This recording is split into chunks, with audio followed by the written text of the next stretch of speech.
Welcome. Today we're taking a fascinating, honestly kind of deeply empathetic journey into the human mind. We are looking at exactly what happens when our brains get just completely overwhelmed by waking life, to the point where they craft this chaotic, exhausting, and frankly bizarre narrative while we sleep. Okay, let's dive into this. We're going to decode a specific, highly detailed dream to reveal the really profound psychological truths hiding just beneath its surface. Even after making sacrifices, I was shot by arrows in the end. Wow. I mean, just imagine waking up with that sentence echoing in your head. The lingering sadness and terror you feel right after your eyes open, those aren't just phantom emotions. They carry a really heavy, undeniable weight. That feeling is literally your subconscious trying to tell you something absolutely crucial about how you're living your life. So, have you ever woken up completely exhausted from a dream that just felt far too real? Where the absolute second your eyes open, you feel like you're already carrying this massive burden before the day has even started? Well, if you have, I really want to validate that experience for you right now. That sensation, it isn't just a random illusion or some weird glitch in your sleep cycle. It's actually a highly structured message. And today, we are going to learn exactly how to read it. So the crucial point is, dreams like this actually have a scientific baseline. What we're analyzing today is what's known as a threat simulation dream. Basically, while you're asleep, your brain is working overtime. It takes all the anxieties, memories, emotions, and physical sensations of your day and weaves them into this intense story.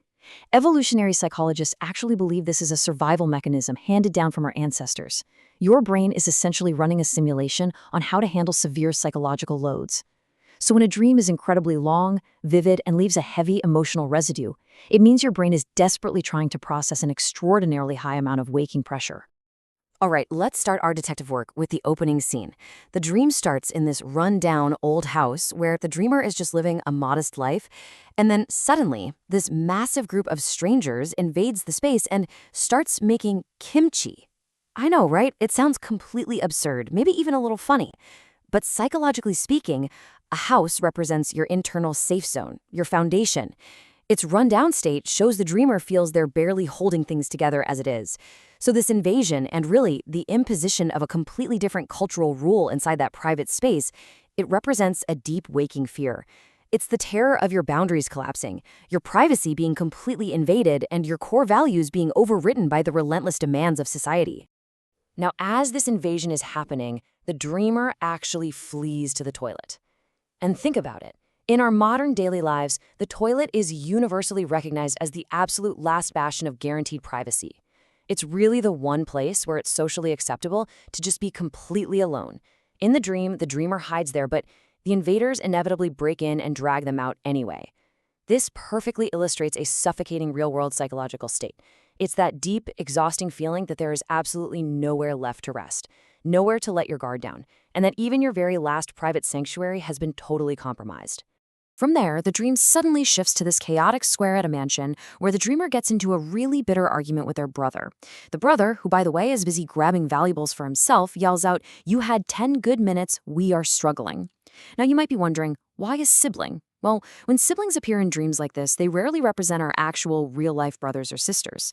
Instead, they act as powerful symbols for our own internal feelings of being unfairly compared to others, or just feeling like we're being treated unjustly. And this brilliantly illustrates the waking life frustration of unrewarded effort. The dreamer is watching this sibling grab the benefits, grab the valuables, without having put in any of the hard work or even knowing the true context of the struggle. It just perfectly captures that specific burning anger we feel when we make silent, unseen sacrifices in our daily lives, only to watch other people effortlessly claim the rewards while completely ignoring what we had to give up. Okay, this brings us to the most absurd, unhinged, yet honestly deeply heartbreaking sequence of the dream. The dreamer is trying to heal a wounded female soldier. They seek out this legendary, mystical deer liquid for healing, but instead, they receive horse genitals. Yeah, and to save the soldier, the dreamer actually undergoes a horrific, botched genital transplant without any anesthesia. Look, as incredibly bizarre as this sounds, we really have to look at it empathetically. In dream psychology, this isn't necessarily about sexuality at all. It represents surrendering your core vitality, your dignity, and your very life energy for the sake of someone else. It is literally the ultimate expression of extreme self-sacrifice. Let's break down the profound irony here. The dreamers sought dear liquid, which historically symbolizes pure, sacred regeneration and a perfect cure. They desperately needed a real solution, but they received the wrong parts, horse parts, and the transplant was messy, poorly attached, and just bizarre. This translates directly to the real-world anxiety of giving absolutely everything you have, but getting completely misaligned results in return. It's that crushing feeling that no matter how hard you try to fix things, your efforts yield the wrong outcomes, leaving you feeling inadequate, unrewarded, and fundamentally just broken on the inside. Let's move to and see how this builds, because amidst all this chaotic sacrifice and failure, the tone of the dream abruptly shifts. Out of nowhere, an actual person from the dreamer's waking life arrives on the scene. It's a caregiver who once looked after their grandmother. This caregiver arrives so calmly in a car, assesses this horrific situation with a botched transplant, and then pulls out a cutting-edge, advanced glue to fix the dreamer's wounds. And because of this intervention, the female soldier is finally able to walk. Now, this represents a really crucial glimmer of hope in the subconscious. You see, when real, helpful figures appear in our nightmares, it signifies that despite our overwhelming exhaustion, our subconscious still holds on to a thread of trust. It means the dreamer still believes, deep down, that genuine, well-intentioned help exists in the world, and that broken things can in fact be repaired. But of course, as is the nature of a severe stress dream, that moment of salvation is pretty fleeting. We reach the climax of the narrative. Right after sacrificing their own body, their dignity, and their energy to successfully heal the female soldier, the dreamer finally thinks the ordeal is over. They turn around to look at the people they just saved, and instead of gratitude, they face a sudden, totally unprovoked attack. And the specific nature of this attack is super important. It wasn't massive cannonballs or some giant explosion. No, the dreamer was hit by a rain of tiny, thorn-like arrows. And they were fired by the very people they had just sacrificed absolutely everything to help. Those arrows, they are the key to this entire dream.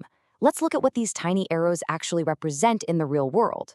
They aren't massive, singular tragedies. They are micro-stressors. They're the vague, persistent anxieties we absorb from the news and society. They're the small, grating frictions in our everyday relationships. They are the constant, exhausting feeling of not being understood yet again. It is literally the accumulation of daily, unrewarded sacrifices. A single tiny arrow might not kill you, sure, but a relentless rain of them directly into your back, especially after you've given your all, that causes massive, overwhelming psychological damage. When we pull all these vivid, bizarre pieces together, the empathetic realization of this whole explainer becomes incredibly clear. This dream, it's a massive SOS from the mind. Your brain crafted this tragic, chaotic narrative because there are simply too many unprocessed emotions building up in your waking life. It's your subconscious desperately waving a red flag, telling you that you are wearing yourself down to the bone. You're giving away your safe spaces and making silent sacrifices for a world that just seems to shoot tiny arrows right back at you. Which leaves us with this final, really lingering thought. Are you taking time to face your own hidden sacrifices? Because the goal of this explainer wasn't just to decode a wild dream. It's an invitation to practice some much-needed self-compassion. The emotions you felt in that dream, the sheer terror, the exhaustion, the feeling of utter betrayal, they were real, even if the events weren't. Please pay attention to those feelings. Look at where your boundaries are collapsing in your daily life and ask yourself where you might need to finally stop sacrificing your own vitality, because your subconscious is practically screaming at you. It is time to protect your own safe space.